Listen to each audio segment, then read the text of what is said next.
So halimbawa po yung ginagamit natin na tiles ay 60 by 60.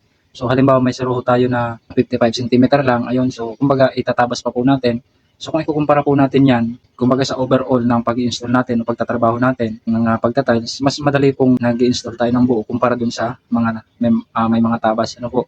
So yun po yung ilan sa mga kailangan po nating i-consider. At yun nga po, bali yung isa sa sinasabi po natin, kino-consider natin is ang kailangan pagbasehan po natin yung productivity rate ng ating mga tile setter. Babasehan din po natin dito yung daily rate ng mga skill tulad po ng ating mga tile setter. Hindi po natin pwedeng sabihin, kumbaga hindi po tayo pwede magbigay ng presyo per tiles na wala pong basehan. Ano po? So kailangan din po talaga nating isipin kung yung magiging presyo natin is sobrang taas naman or malulugi po ba tayo.